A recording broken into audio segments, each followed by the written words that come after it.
मन से बड़ा बहरूपी ना कोई, पल पल रचता स्वांग निराले।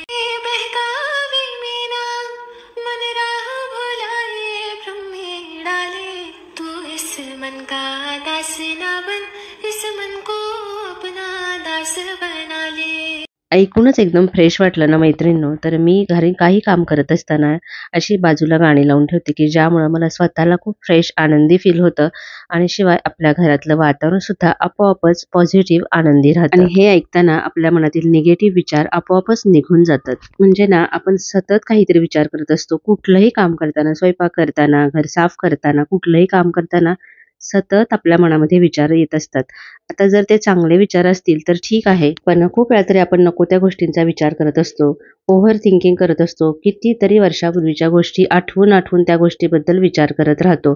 त्यामुळे होतं काय, इतरांना काही त्रास होत नाही पण तुमचा स्वतःचा लॉस होत असतो. म्हणजे कितीतरी वर्षाच्या गोष्टी ना मनामध्ये धरून बसायचं. 10-12 वर्षापूर्वी ही मला अशी बोलली, ती माझ्याशी तशी वागली, तेव्हा ही लोक माझ्याशी अशी वागत होते. कशाला कशाला हे सगळं मनामध्ये धरून बसायचं. म्हणजे बघा, आपण घरामध्ये नवीन कपडे आणली की कपाटामध्ये ठेवायला जागा नसते, तेव्हा जुनी कपडे जशी काढून टाकतो तरच जागा होते ना. तसंच आपल्या डोक्यामधल्या विचारांचं, मनामधल्या विचारांचं सुद्धा आहे की जर तुम्ही नको असलेले विचार काढून टाकले तरच तिथं चांगल्या विचारांना स्थान मिळेल ना. विचार करायचेच असतील तर स्वतःच्या प्रगतीबद्दल, स्वतःच्या इच्छांबद्दल, स्वतःच्या स्वप्नांबद्दल करा, तरच तुमची प्रगती होईल. तर मला ना इथे एक गोष्ट तुम्हाला सांगावीशी वाटते. खूप वर्षांपूर्वी मी ती वाचलेली.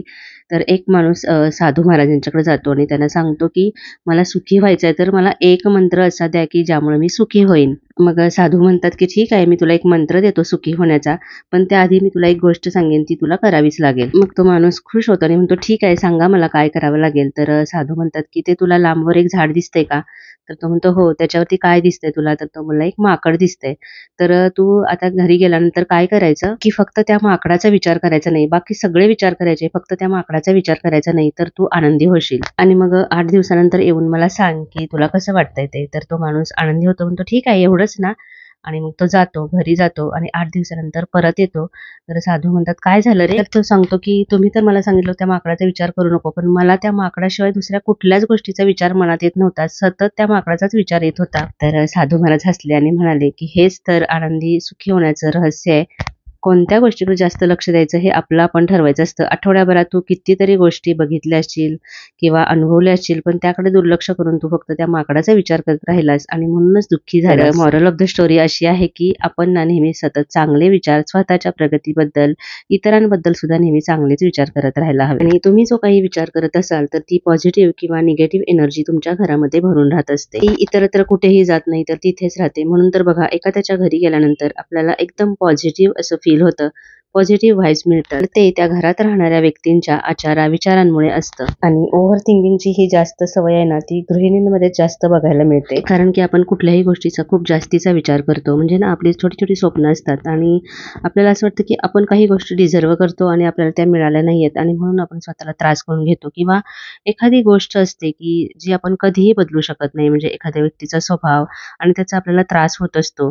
मग आपण त्याच गोष्टीचा विचार करत राहतो. पण जर आपण ती गोष्ट कितीही प्रयत्न केला तरी बदलू शकत नसू, तर त्या गोष्टीचा विचार करण्यात, त्याचा त्रास करून घेण्यात काही पॉइंट आहे का? म्हणजे बोलणं सोपं आहे असं वाटतं, पण करणं एवढं पण अवघड नाहीये. स्वतःला जर आनंदी व्हायचं असेल तर या सगळ्या गोष्टींच्याकडे दुर्लक्ष करता यायला पाहिजे. आपल्या सगळ्यांना एकच आयुष्य मिळतंय, तर ते चांगलं जगायला हवं ना. ईर्ष्या, द्वेष, मत्सर या गोष्टींना डोक्यातून काढून टाकलं ना की करून बघा, खूप हलकं हलकं असं फील होतं. अजून एक गोष्ट म्हणजे तुम्ही कुणाच्या संगतीत राहताय ह्याला फार महत्व आहे.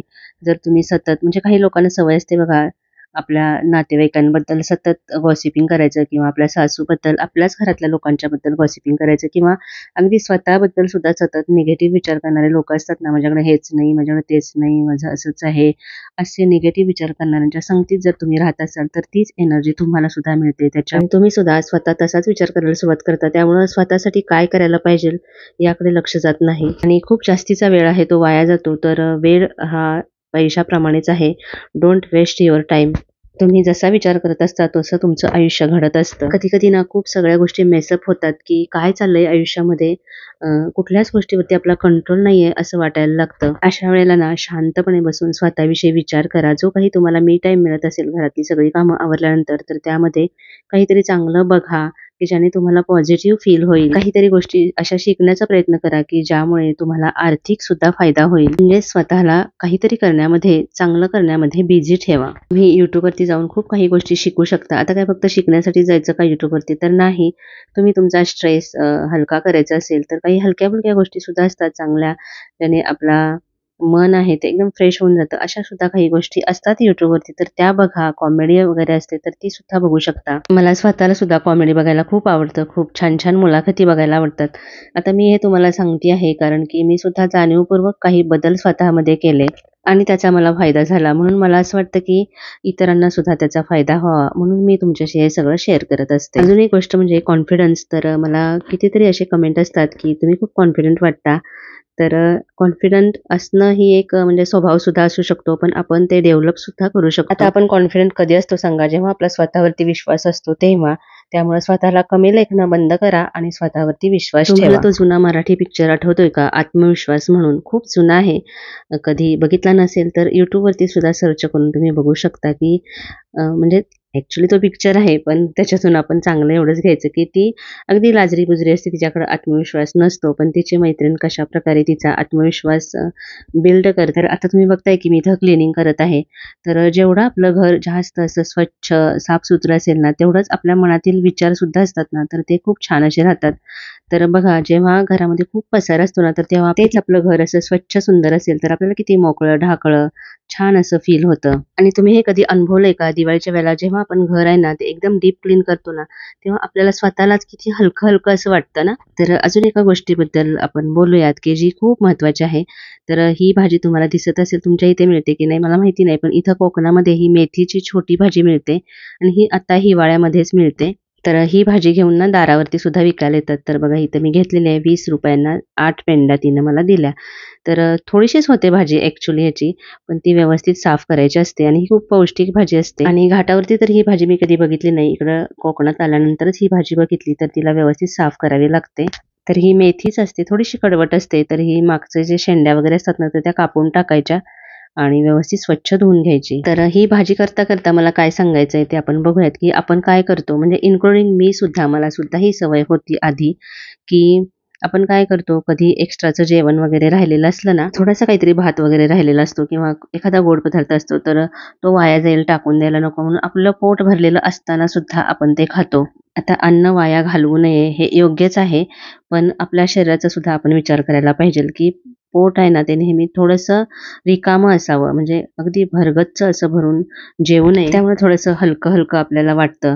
नाहीतर मग अगदी गच्च पोट असेल तर मग खूप कंटाळा येतो, आळस येतो. तर कधी-कधी असं करणं ठीक आहे, पण जर नेहमी-नेहमी दररोज जर तुम्ही असं करत असाल तर ते तुमच्या आरोग्यासाठी चांगलं नाही आणि तुमचं आरोग्य हाच तुमचा खरा मित्र आहे आयुष्यामधला. तर खूप वेळा आपण बघतो की स्त्रियांमध्ये वजन खूप वाढलेलं असतं. अशा वेळेला काय करायचं ते सुचत नाही, कारण व्यायाम म्हणावा असं होत नाही. अशा वेळेला ना थोडंसं आपण आपल्या डाएटकडे, आपण काय खातोय याकडे लक्ष द्यायला पाहिजे. म्हणजे असं सांगितलं जातं की पांढरे पदार्थ जे असतात ना त्यांना आहारातून कमी करायला हवं. म्हणजे पांढरे म्हणजे काय, तर साखर आणि मीठ. म्हणजे ह्या गोष्टी एकदम आपल्याला सोडता येत नाहीत, कारण सवय झालेली असते, पण हळूहळू कमी करत न्यायच्या. आपल्या जेवणामध्ये सॅलड, पालेभाज्या आणि भाकरी याचा समावेश करायचा आणि त्या जोडीला मग थोडासा जरी व्यायाम केला ना तरी सुद्धा वजन कमी होऊ शकतं. कारण 30-40 नंतर वाढलेलं वजन हे खूप साऱ्या आजारांना निमंत्रण देत असतं.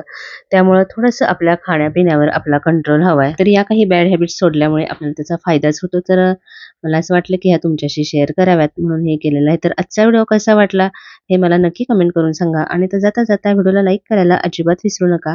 पुन्हा भेटूया अशाच एखाद्या छानशा व्हिडिओसह. तोपर्यंत खुश राहा, आनंदी राहा.